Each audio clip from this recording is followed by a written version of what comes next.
इस मान सम्मान की लड़ाई के लिए कितने लोगों ने बलिदान दिए हैं। बाबा साहब डॉक्टर अम्बेडकर ने अपने अपने 4-4 बच्चों की कुर्बानी दी है। ये छोटी मोटी लड़ाई नहीं है, ये किसी पद और प्रतिष्ठा की लड़ाई नहीं है, ये कौमों की लड़ाई है। और जब कौम की लड़ाई आती है तो सीना कटने के लिए तैयार रहना चाहिए।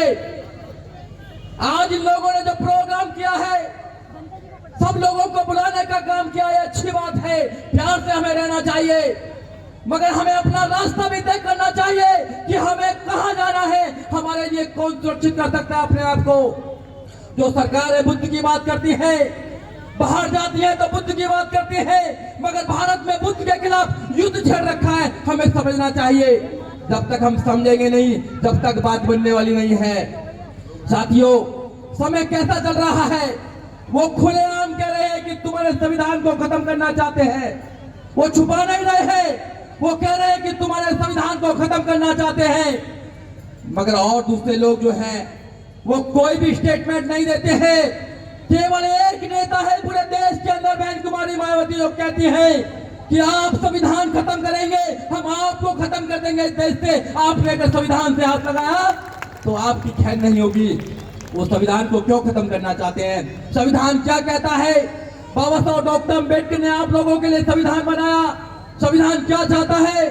संविधान न्याय चाहता है, संविधान समता चाहता है, संविधान समानता चाहता है, संविधान भाईचारा चाहते हैं। मगर ना तो आपको न्याय देना चाहते हैं, ना वो समता की बात करते हैं, ना वो सप्तनता की बात करते हैं, और ना वो भाईचारे की बात करते हैं। तो आप लोगों को आवाज उठानी पड़ेगी। आप लोगों को उनकी आंखों में आंखें डालकर सवाल करना पड़ेगा कि आप बात तो बाबा साहब डॉक्टर अम्बेडकर की करते हैं, मगर बाबा साहब डॉक्टर अम्बेडकर के विचारों पर नहीं चलते हैं। अगर कोई व्यक्ति बाबा साहब डॉक्टर अम्बेडकर की 22 प्रतिज्ञाओं को पढ़ देते हैं तो ऐसी क्या मजबूरी हो जाती है कि उनको इस्तीफा देना पड़ता है? आपको पूछना पड़ेगा, आपको पूछना पड़ेगा उन लोगों से।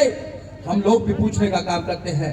आपको पूछना पड़ेगा कि आप लोगों ने देश की जनता से झूठ क्यों बोला, हमारे मासूम लोगों से झूठ क्यों बोला है, ये पूछना पड़ेगा।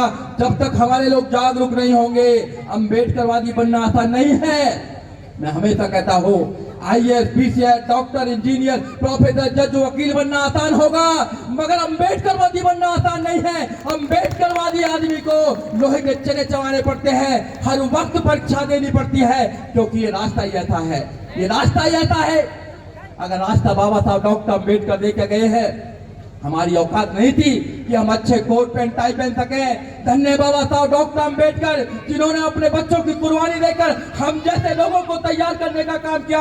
आज हम लोग खड़े होकर यहाँ बोल रहे हैं तो बाबा साहब डॉक्टर अम्बेडकर की वजह से बोल रहे हैं। इसलिए अपने घर में बाबा साहब डॉक्टर अम्बेडकर के बच्चे, जो बाबा साहब डॉक्टर अम्बेडकर के विचार है, अपने बच्चों को बताने की बात कीजिए। मैं एक छोटी सी आपको कहानी बताना चाहता हूँ साथियों। बाबा साहब डॉक्टर अम्बेडकर क्यों महान है? बाबा साहब डॉक्टर अम्बेडकर पूरी दुनिया में क्यों माने जाते हैं? बाबा साहब डॉक्टर अम्बेडकर को हर आदमी क्यों अपने साथ लगाना चाहता है? बाबा साहब डॉक्टर अम्बेडकर इतने महान दुनिया में कैसे बने? बाबा साहब डॉक्टर अम्बेडकर ने, जब से पैदा हुए बाबा साहब डॉक्टर अम्बेडकर 6 दिसंबर 1956 तक, बाबा साहब डॉक्टर अम्बेडकर एक मिनट भी शांत नहीं रहे। हमारे लिए सोचते रहे, हमारे लिए अपने बच्चों की कुर्बानी दी, अपने पत्नी की कुर्बानी दी, यहाँ तक कि अपने ऐशोआराम की कुर्बानी दी।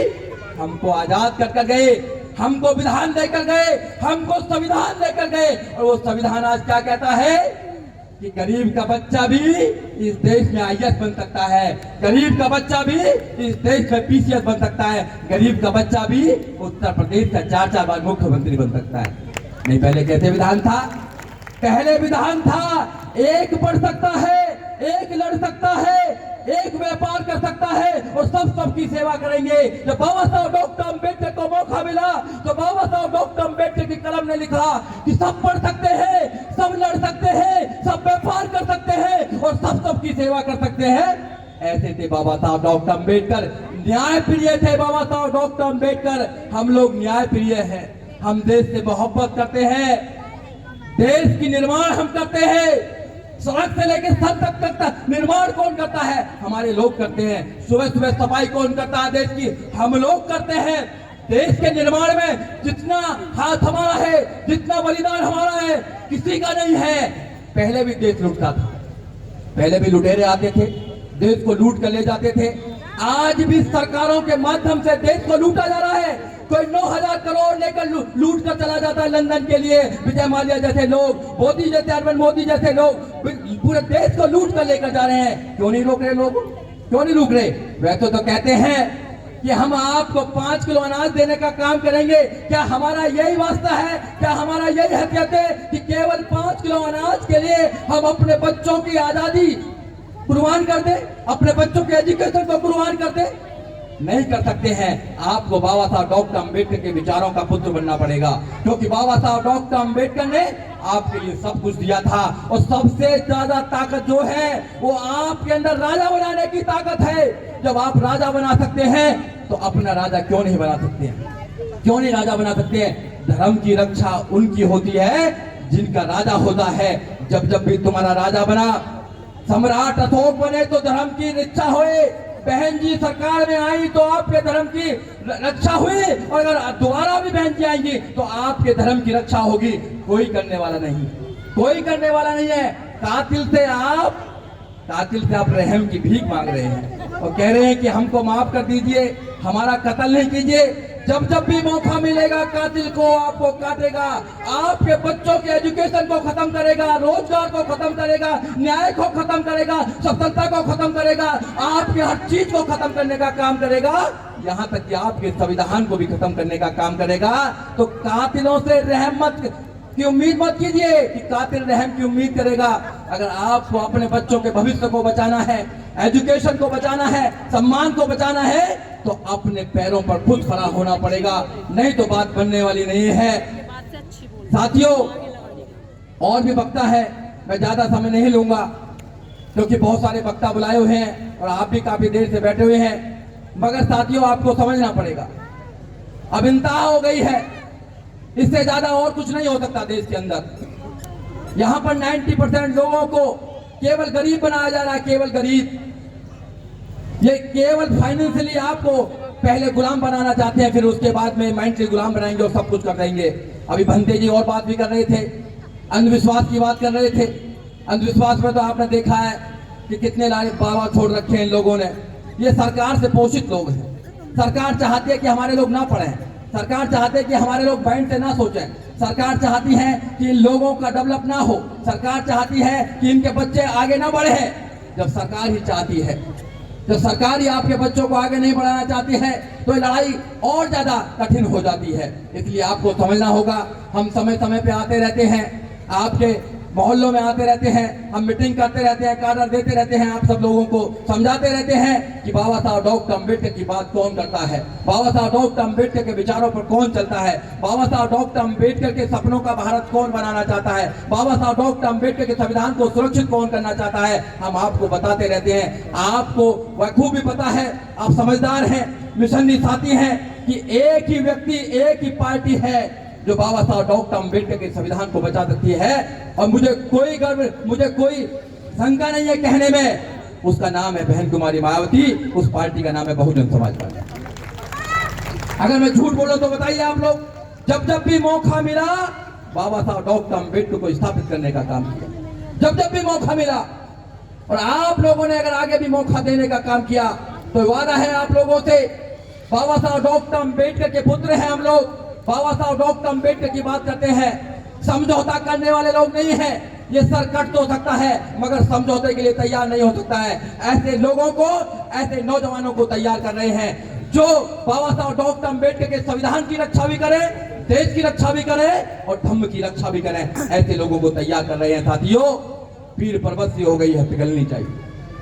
पीर पर्वत से हो गई है, पिघलनी चाहिए।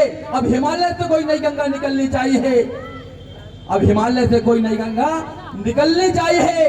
हंगामा खड़ा करना हमारा मकसद नहीं है, हमारी कोशिश है इस देश की सूरत बदलनी चाहिए, इस देश की सूरत बदलनी चाहिए। आज हम आपके लिए लेकर आए हैं बहुजन समाज की एक ऐसी किताब, कहीं हम भूल ना जाएं, एक ऐसी ऐतिहासिक किताब है जिसके अंदर आपको ऑडियो वीडियो देखने को मिलना है। ये पहली बहुजन समाज की ऐतिहासिक किताब है जिसके अंदर आप वीडियो भी देख सकते हैं। अब किताब के अंदर कैसे वीडियो देख सकते हैं ये मैं आपको पहले दिखा दूं। आइए तो हम देखते हैं। सबसे पहले आपने करना ये काम है कि किसी भी पेज पर मोबाइल द्वारा आप गूगल पे जाएंगे और गूगल पे जाने के बाद आपको कैमरे का निशान नजर आता है। इस कैमरे पे आप क्लिक करेंगे तो ये QR कोड को स्कैन कर लेगा। स्कैन करने के बाद यहाँ पर आप देखेंगे ये लिंक आ गया। आप जैसे लिंक पर क्लिक करेंगे आपकी वीडियो चालू हो जाएगी, यानी कि आपको एक सटीक जानकारी मिलने वाली है, एक ऑथेंटिक जानकारी मिलने वाली है।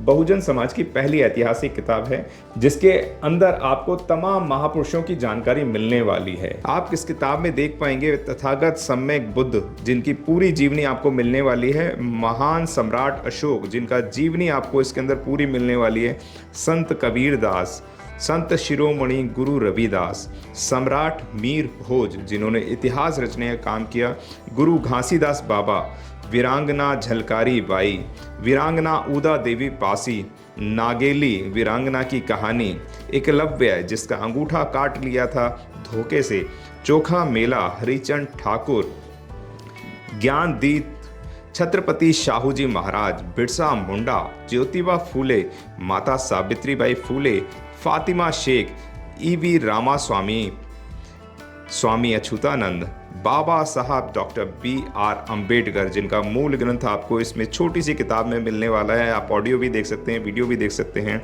माता रमाबाई, मोतिया रावण कंगाली, सरदार उधम सिंह, ललई सिंह यादव, दशरथ मांझी, शिव दयाल सिंह चौरसिया, कपूरी ठाकुर, भवरी देवी, मान्यवर काशीराम साहब जिन्होंने इतिहास को दोबारा दोहराने का काम किया था, वीरांगना फूलन देवी, बहन कुमारी मायावती, संकल्प भूमि और पूना पैक्ट। बहुजन समाज का एक मूल ग्रंथ यह आपके पास आ गया है और आप इसको बिल्कुल भी देरी ना करें। तो साथियों, अगर आप ये किताब मंगाना चाहते हैं तो डिस्क्रिप्शन बॉक्स में जो आप नंबर देख रहे हैं इस नंबर पर आप हमें अपना ऑर्डर बुक करा सकते हैं। कितनी किताब आपको चाहिए